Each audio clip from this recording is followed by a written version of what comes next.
Okay, Sean just told us that we're ready to go. Hello, everybody, and thank you for meeting today. I'm sure you're pretty wiped out from the end of the semester. I know I am. Can't wait to just kind of catch up on some sleep this weekend. Um, so today, I'm sorry I can't see everybody. Hi, Eric. You're the only one I can see right now, and Dr. Holmes. Um, so today we're going to talk about the thesis and what it entails.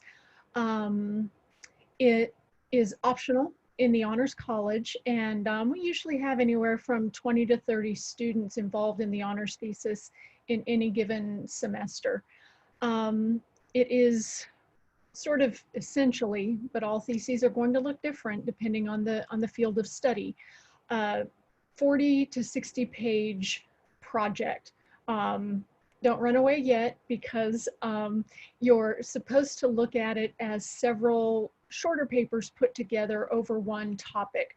So for example, if you're looking at, again, 40 to 60 pages, that sounds very daunting until you realize that you'll have an introduction that will give some, like a literary review or a background information on your topic and what your research sort of question or hypothesis is. So that always takes about 8 to 10 pages.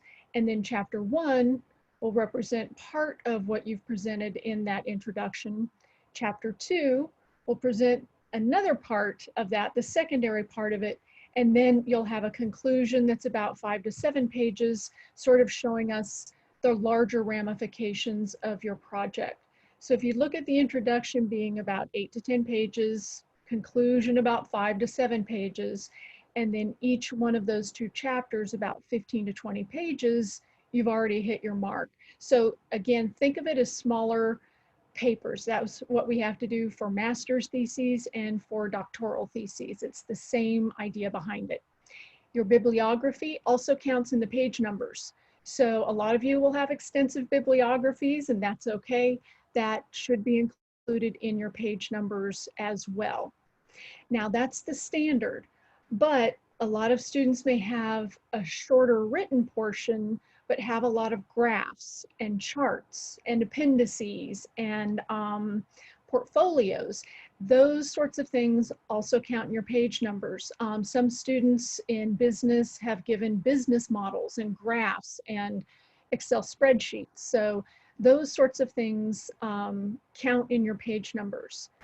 For any student doing a creative project, say in theater, dance, creative writing, those kinds of things, well, not so much creative writing, but theater and dance, for example, you may have an introductory chapter that might be longer, like 15 to 20 pages, but then the bulk of your thesis will be a creative component. So you might, if you're in computer graphics, you might have a portfolio of your best work. Or if you're in film, for example, you may give 3 shorts that you've done. If you're in dance, you might video a performance.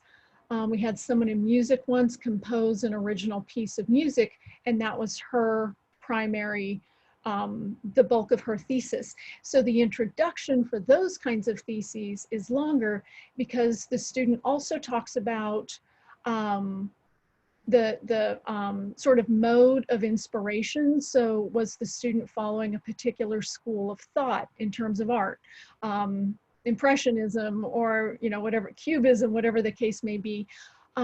If a student was following a particular school of music, these sorts of things.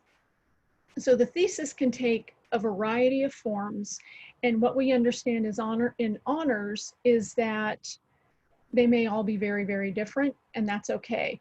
But what we find the standard is, again, a 40 to 60 page paper. But know that we're willing to work with you, and I'm certainly willing to take alternative forms given what you're doing. We had somebody in physics who ended up doing an album recording of what he was doing, which was kind of cool. It's very interesting. So there are different sorts of things that it can look like, different forms that it looks like. You will all have a bound portion of it. So you'll submit at least 2 copies of the written portion of the thesis, and we will pay for those 2 copies to be bound, one for us and one for you. And if you want a couple extras, that's fine. You would just fill out a funding request form, and we would pay for a couple of additional copies for you. It's always nice to give one to your thesis advisor. We always like to have those on our shelves in our offices as well. We're very proud of you. And I know a lot of you have parents who love to put it on their coffee table, even though they may not crack it open. My parents certainly never opened. Well, my dad opened mine, he read the first paragraph and he said, "That's nice, honey. So you may get that, but that's okay." They like to, it's bragging rights. So those are very important. What it entails in addition to this sort of finished product is there are a few other requirements, and we'll talk about how these requirements might have to be reworked in the foreseeable future, given that we don't know when we'll have face-to-face courses again. So one of the components, one of the requirements is that you present a portion of your research at a conference. Usually students do it at the Undergraduate Research Symposium because it's on campus. You don't have to travel. It's always on a Saturday in April, so students who work can request that day off far in advance, and it's free. That's a biggie. Some conferences cost anywhere from $200 to $800 just to go. If you choose to present in your field of study, a lot of our music majors do that, and a lot of our science majors do that. That's fine as well. Just presenting a portion of your thesis is a requirement, and that's because the ultimate ends to undergraduate research, or any research for that matter, is to disseminate your knowledge to a broader field. We're all used to submitting papers and projects to our professors and maybe getting feedback on those, and then they just sort of, you know, end up in a shredder a few years down the road if students haven't picked them up. So you're used to one audience. You will have an audience member, your thesis advisor, but then you need to share that information. One nice thing about the URS, besides what I named, is also we accept work in progress. So a lot of times when students present, their thesis isn't finished yet, and that's okay. The student just simply says at the beginning, "This is a portion of my honors thesis that I'll present to you today." Another way that you can fulfill the dissemination of knowledge is, and this works for students in creative writing and in the sciences in particular, students often submit their work for publication to a journal. You don't have to have it accepted, but we just need to have an email from your thesis advisor saying that you've submitted it, your work, to a journal. For creative writers, there are tons of journals out there for undergraduate students. Honor societies will oftentimes have journals that publish undergraduate research. So you should check into honor societies in your major. English, I know, has the Sigma Tau Delta Honor Society, and they offer 2 venues for publication: critical essays and creative essays. So see what you've got. I know history does the same sort of thing. So you can see if there are ways to publish in undergraduate journals.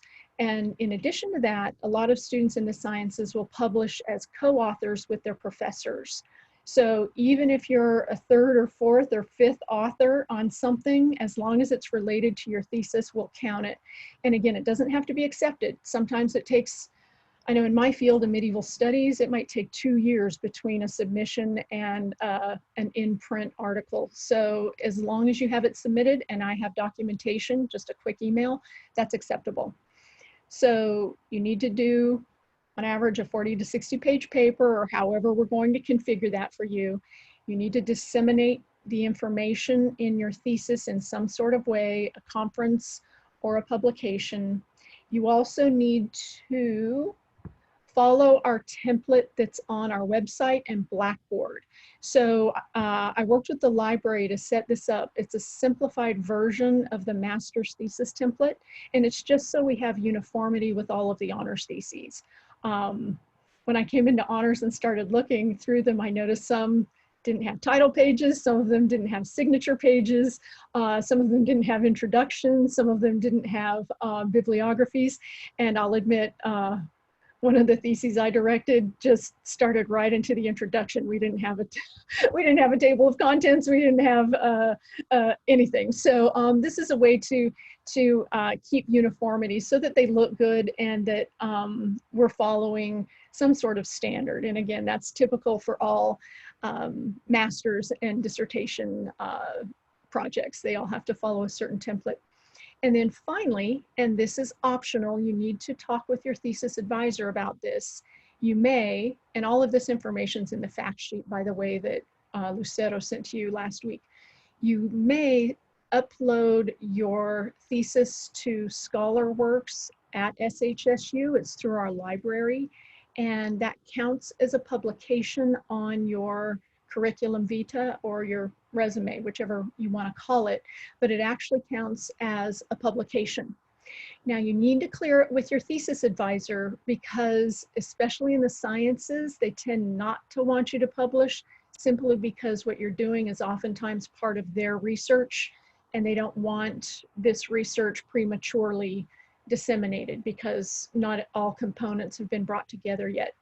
Creative writers oftentimes also choose not to upload because what they do in their thesis tends to be what they want to continue for their own book down the road. So those are the two disciplines where we typically see students choose not to upload. Sometimes, to be honest, the thesis may not end up being your best work, and so you may choose, or your thesis advisor may choose not to upload it for that reason, and that's okay. It's an option. And I will say, again, personal experience, my dissertation, my first two chapters were, I'm very proud of my first two chapters in my introduction. And then I got a job here at SAM. I was still a doctoral student and I had 2 chapters left to write and about 2 months to do it. Dear God, I hope nobody ever reads those chapters, but that had to be published. But so these sorts of dynamics come into play, and that's why it's optional to upload for publication.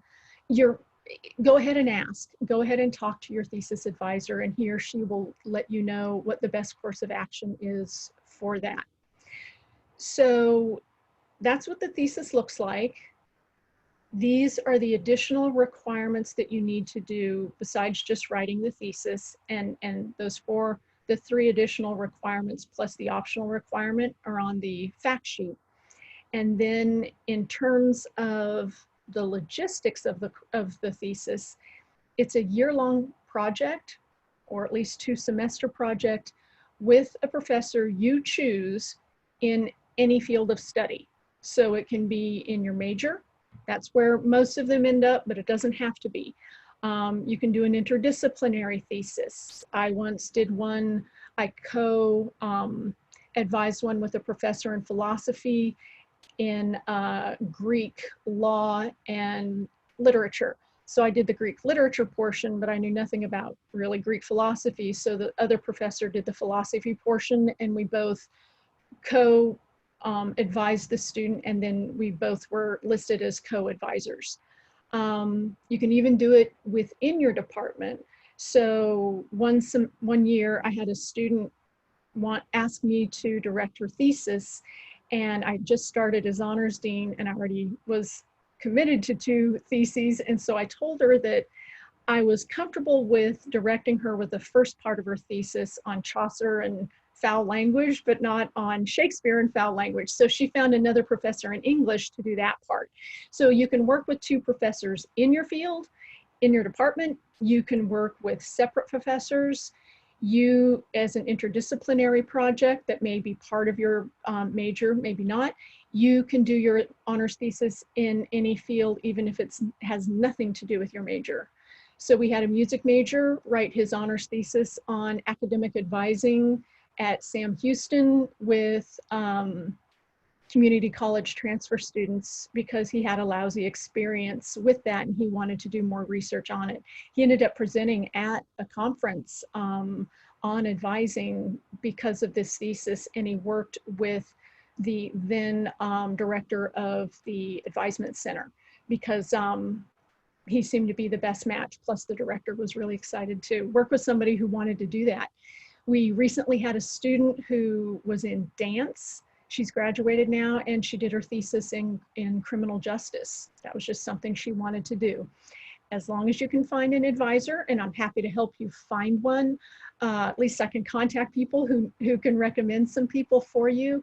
That's absolutely fine. And this is the only chance you'll get in involved scholarship where you can work outside of your field of study. In your MA degree, you can't. You might be able to do interdisciplinary, but oftentimes you can't do your thesis wholly outside of your department, and certainly not with a PhD.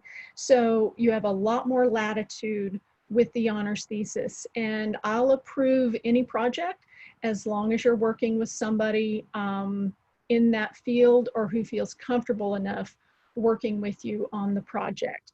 And that's fine too. Some students have had to go outside of their major to find somebody for a project, even though it's related to their major, but they just happened to find somebody else who was more willing and more well-versed in the topic. We had a student in waste management, and she ended up working with a professor of biology who's one of his specialties is in environment and waste. And so she wanted to work with him because she felt like he had a lot more information for her than somebody in her department. So let's see the rewards of doing this. First let me tell you this. So I mentioned that you work 2 semesters with a professor. Typically it's over the last year that you're at SAM. So typically it's the last 2 semesters you're here, but I'm willing to work one-on-one with anybody because I know a lot of your degree programs don't allow you to be on campus your last semester. A lot of you go on internships your last semester, or you have your teaching block so that you can't really work on semester or on campus during that final semester. So if we have to bump it back so that you're working let's say the spring, let's say you're graduating in spring, we may have you do it, let's say spring 21, fall 21, even though you're not graduating till spring 22. That's fine too. The only thing I ask is that, because I won't approve a freshman or a sophomore simply because, and I've had students really gung-ho and champing at the bit, but they haven't really gotten into research enough. So keep in mind that once you hit junior and senior year, you've got a lot of leeway, and I'm really flexible with that when you want to do it, whatever works best for your schedule. I do know some of you had a question about working on the thesis in the summer. I set it up so that Thesis 1 and Thesis 2 are available summer 1 and summer 2, and then they're both available in every fall semester and every spring semester. The way it's set up, you may take one of the thesis courses in the summer, but you must take at least one in a long semester. So some of you are graduating fall 20. That's absolutely fine. You would take Thesis 1, Honors 4398, either in summer session 1 or summer session 2, it's up to you. And then you would take Thesis 2 in the fall semester. Other students who, we had this a couple of years ago, a student who thought he was graduating in May realized that he couldn't graduate till summer. So he did his Thesis 1 in the spring, and then did Thesis 2 summer session 1. So it's okay if you do one of the 2 honors thesis courses in the summer, but you can't do both. And you just need to let me know which summer session works best for you, and I'll clear it, that's fine. The 2 courses, Honors Thesis 1, that's 4398, and Honors Thesis 2, that's 4399. They are 6 hours in addition to the 24 hours required for honors. So you've got your 18 hours of honors core classes or contracts. You have your 6 hours of seminars, and then the honors thesis is 6 hours in addition to that. This is part of the rewards that you get. So in taking these 6 additional hours and completing the thesis, History almost always bears out the fact that students will earn A's on their theses. Every once in a while we have an exception, but so you've got a couple A's on your transcript, that always helps. But it allows students to graduate with highest honors. And this is the only way in which students can graduate with highest honors at Sam Houston State University. There's no other way. So some students will graduate with Latin honors, laude, cum laude, or summa cum laude. Thesis students typically also graduate with one of these Latin honors, but they still cannot graduate with highest honors. Students who do the McNair thesis also cannot graduate with highest honors with their thesis. So it's only honors students completing the honors thesis. And that's a really sweet thing to have on your transcripts and on your CV. If you do your thesis in your field of study, or at least part of it in your field of study, you are eligible to also count the honors thesis for academic distinction in your field.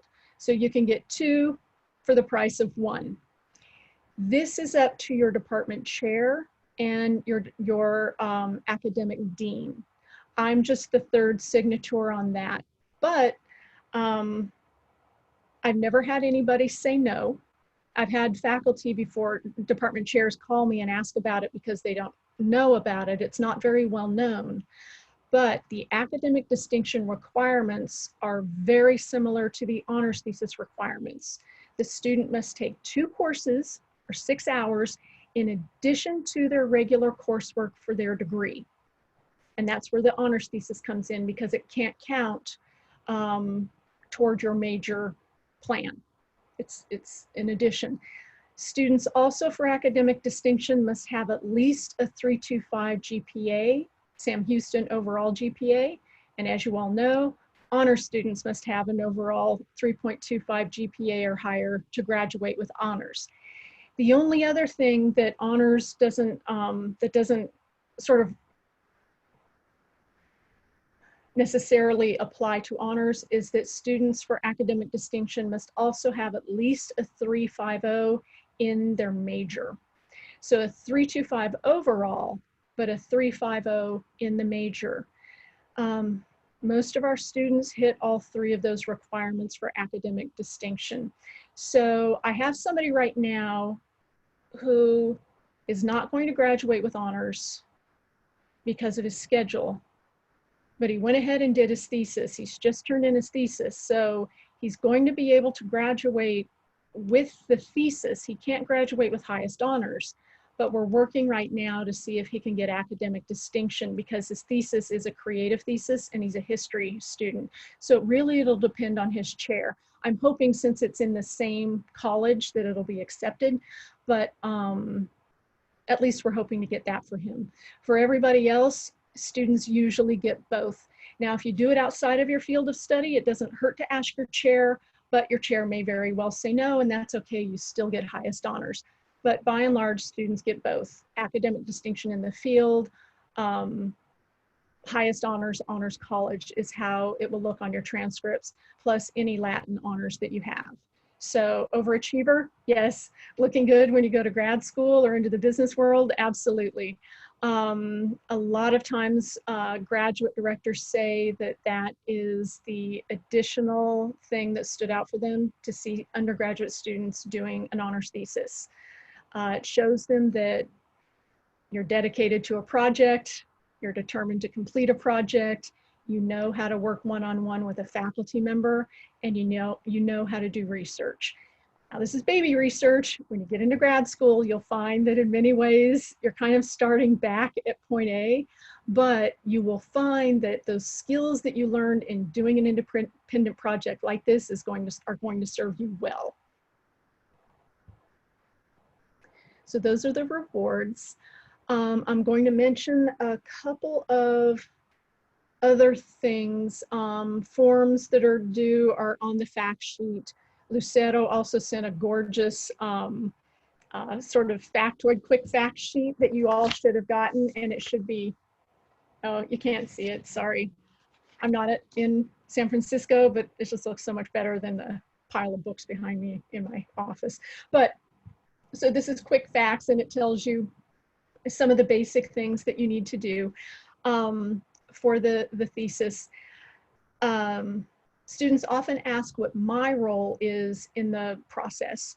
So my role is I figure out with you when the best time is for you to register for the thesis. And again, I work with all of you on a case-by-case basis. So again, it doesn't have to be the last 2 semesters you're here at SAM, because I understand everybody's schedule is different and your academic requirements and commitments are different. So I consult with you on that. I help you, if necessary, find a thesis advisor, especially if you're going outside of your field. Usually I just email a chair of a department and ask him or her, can you recommend to me some faculty members we can get in touch with because a student's interested in this project. Sometimes if I don't even know, or sometimes don't even understand what the project is, I'll just email and say, look, I don't even get this, but this is what the student wants to do.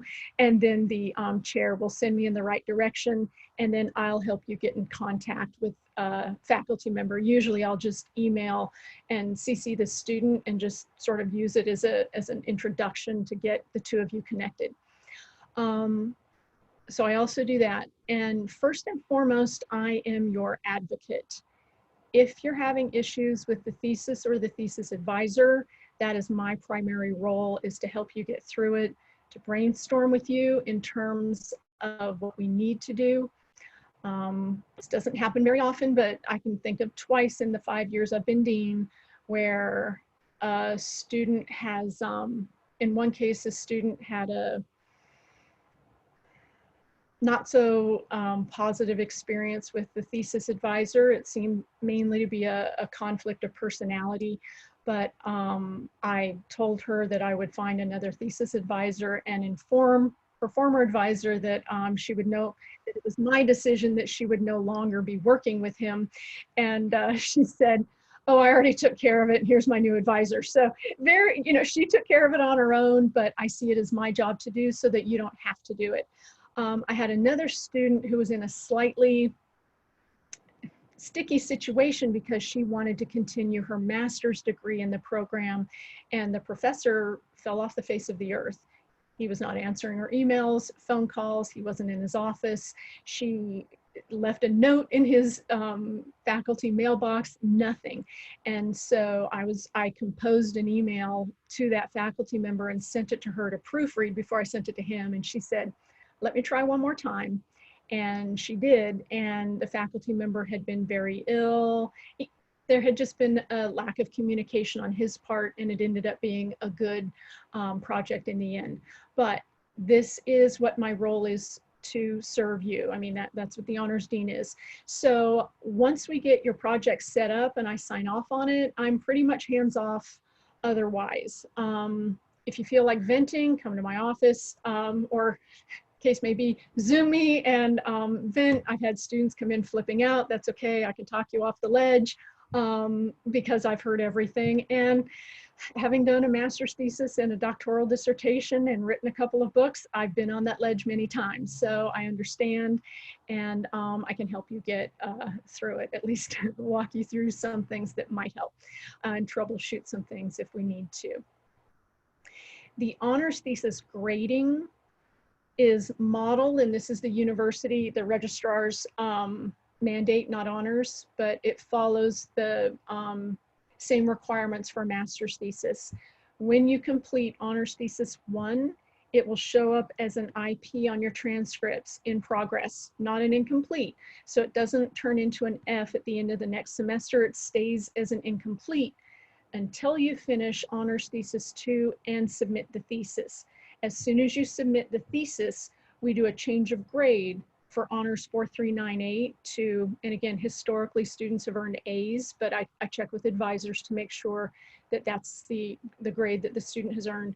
And then the student gets an A for the 4399 or whatever the grade may be. So that's how the grades work. If you do not complete your thesis, and I've had, I think, only 2 students who haven't, the IP stays on your transcripts forever. So it doesn't count against your GPA, but you will have 2 in progress courses on your transcripts. So just keep that in mind. You may be asked about it sometime down the road. And so have a good answer.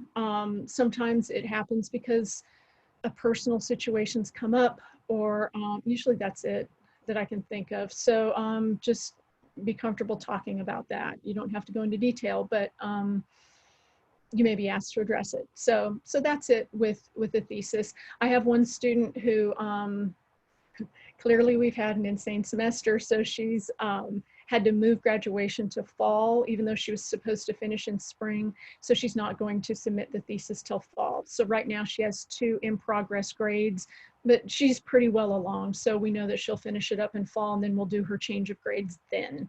So just keep that in mind. We're not allowed to change the grades or give you a grade for the first half of the thesis until we have the thesis and you've completed thesis 2. Let me see if there's just anything else. I told you about grades, told you about recognition. I'm going to open it up to questions now. I have a question about the honors contracts. Yes. So what does that look like if you're doing a thesis and you have to do a contract every semester? Can we relate it to the thesis? Very good question. Absolutely. Make it count. Make those contracts count. Dovetail them if you can. So, for example, if you're taking the thesis or you know you're going to the following semester, make your contract lit review for the contract, and then that will be the basis of the lit review for the thesis. Definitely write a chapter, or at least the significant portion of a chapter as a contract, and then expand that for the thesis. So that's a great question, and absolutely dovetail, make things count twice wherever you can. Okay, thank you. Sure. Yes, so can we work with an associate or assistant professor as long as they have a PhD or MD at the Absolutely. school?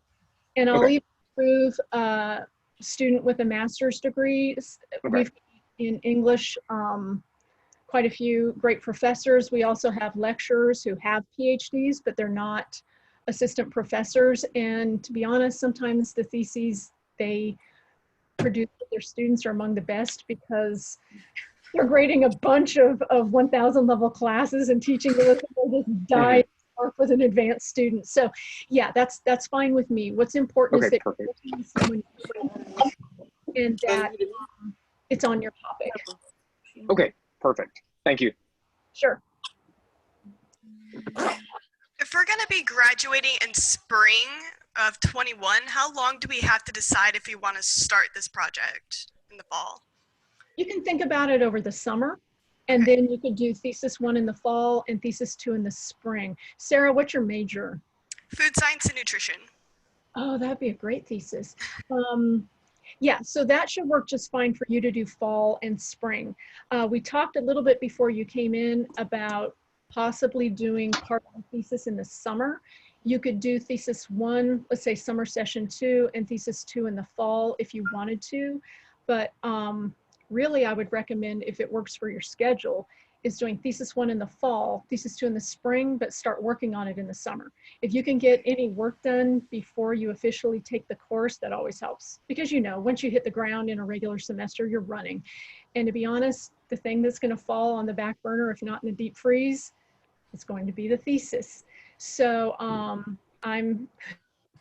well, yesterday I joined an all-day faculty writing circle, and in those 7 hours, I got more done on my book than I have the last 2 semesters. So I understand completely how that goes. I would recommend, and this works, even though it sounds corny, 15 minutes a day. Just commit to 15 minutes a day on your thesis. You will find that oftentimes you can stretch it to 30.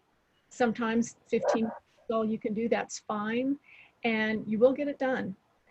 Part of the research behind this is that it's constantly on your mind, so you're not wasting a lot of time if you take significant chunks of time away from it, let's say even 2 weeks, and then come back to it. You'll find that you're wasting several hours trying to figure out where you were, what you were trying to say, where your research is. I've wasted several hours doing that. So the 15 minutes a day helps you stay on task and helps you be thinking about it. They even recommend that if you're working in a Word document, or whatever your document is, to minimize it so it's constantly in the bottom of your screen so you just see it. I have a couple of books in my office. God knows if we're ever going to get back there in person, but if you're interested, there is a book by a woman named Wendy Belcher, unfortunate last name. She's at Princeton, and she published a book called How to Publish a Journal Article in 12 Weeks. And obviously that's not our aim here, but the first few chapters give a ton of really, really good advice. It's not touchy-feely, which I hate. It's not publish or perish, which is like, you're going to mess up grad school, you're not going to get tenure, those kinds of things. There's so many books out there like that. She's just pretty much straightforward about helping you identify what you're doing, why you're doing it, define your space for doing it, very important, and how to stay focused. So I have a couple of those books that students can check out of the honors office, but I know Wendy Belcher has a blog that you can go to, and that might be helpful. And a lot of her stuff is free on the blog. Okay, and I have to get going because I'm meeting a couple friends for a drive-by graduation, but can I like set up a Zoom call and talk with you at some point throughout the summer? Yeah, that's not a problem. And students, what you'll do is just email honors and we'll set something up. That's no problem. Or we can set it up during my office hours. We'll get those established very beginning of summer session 1, not a problem. And this is also being recorded, so you can always go back and catch anything that you've missed. Okay, thank you. Sure. All right, so I'm gonna hop out. Okay, have fun. So I have a question. So I'm already doing thesis 1, and I'm gonna be doing thesis 2, but because my professor won't be here for the summer because of things that are going on campus, and we can't get back till summer 2. But we're still gonna work on the thesis, and then have thesis 2 in the spring of 2021. Does that still work? That works. And again, Okay. I would have approved that anyway, but I just feel like, given the way things are and given how things change daily, we're just all going to have to make adjustments and work Yeah. and working primarily online with your faculty advisors, perfectly fine with me. I've also told students if they have to modify their thesis project because of what's going on, I will approve anything you and your thesis advisor have decided to do. And so if you need to do that, that's fine. I think we emailed about that actually. Yeah, because there was a lot of uncertainty because I wasn't sure if the internship was still going to go on, and then they extended it to the fall semester, and I don't think I'll be able to do a thesis 2 and an internship in the same semester, so I just kind of split it up a little bit. That's fine. And can you send an email to the honors office just so we can make a note of that so you're not hounded at the end of your thesis? That'll help. Okay. Yeah. Eric, did you have another question?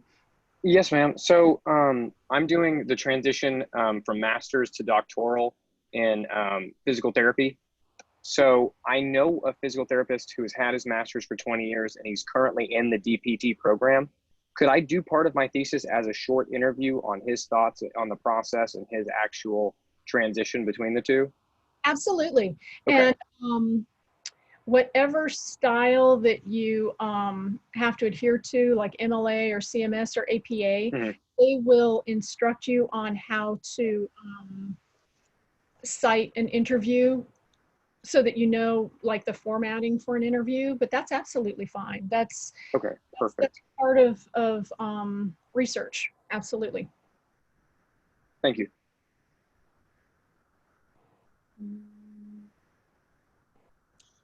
Okay, so I'm graduating in fall of 2021, and I intend to like start my thesis in like spring of 2021.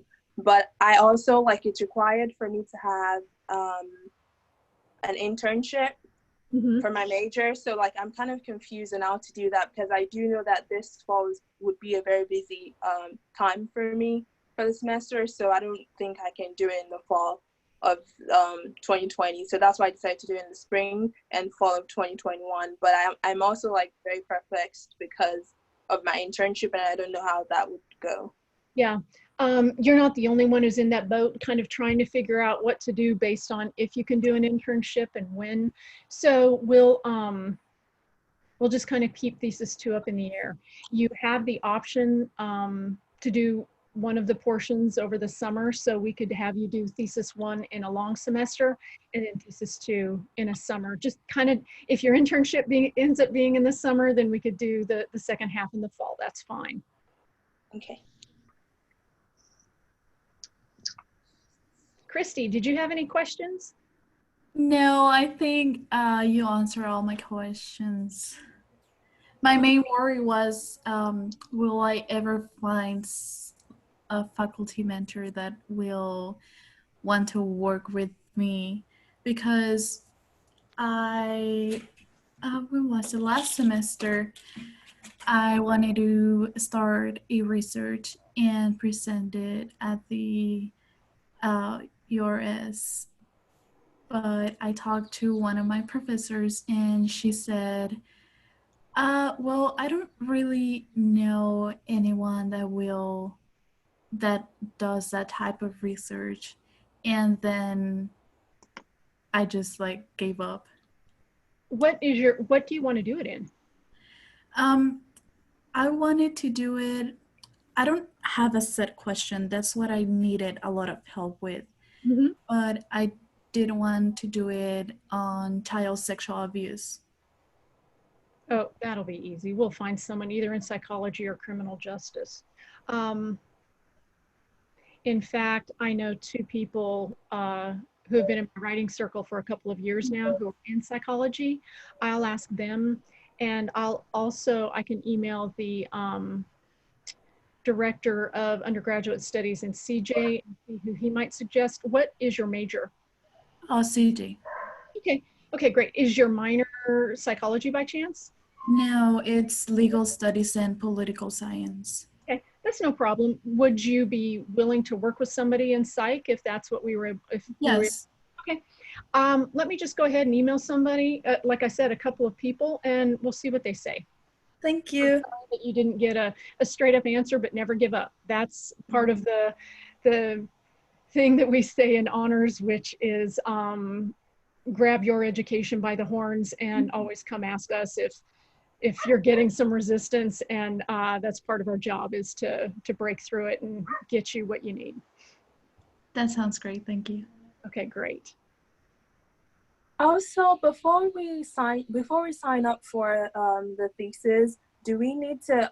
Of course, we need to know like what topic and everything, but also like I guess there's like a sign up link before you actually like register for it as a class, because I do understand that we register for it as a class, right?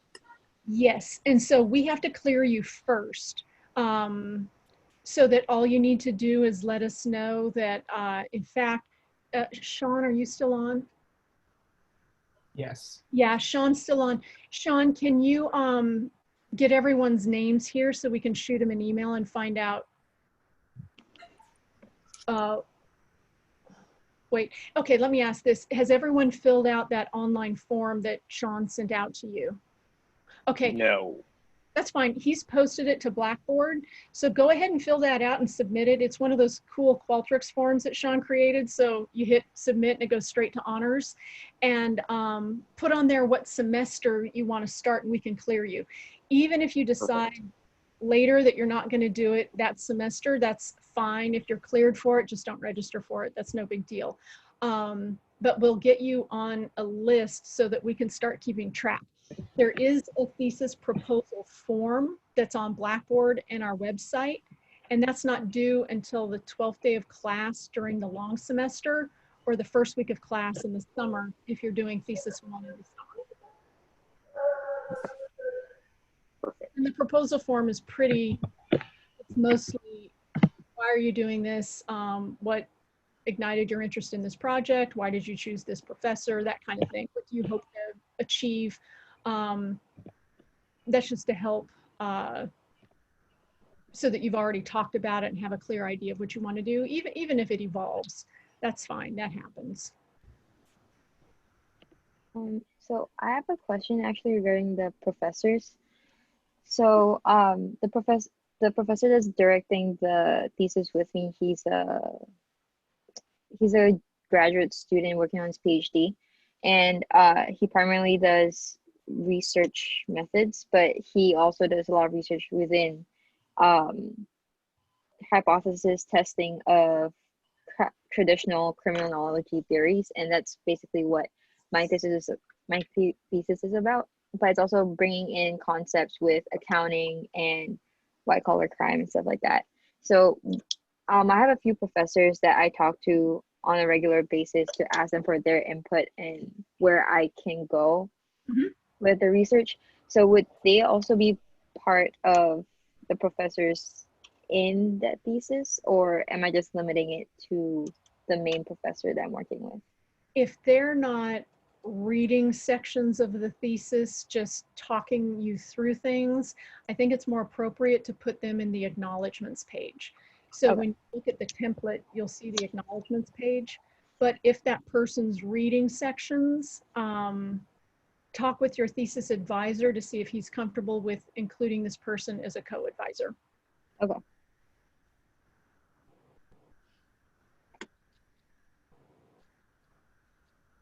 And I do want to point out, because sometimes students get scared, in that template, it lists, like, for the table of contents, you just plug in the title of each chapter, but it has like the option to put in 4 chapters.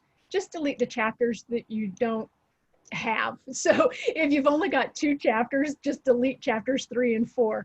That's just there. In fact, I should probably get that removed, because no honors thesis is 4 chapters long with an intro and conclusion.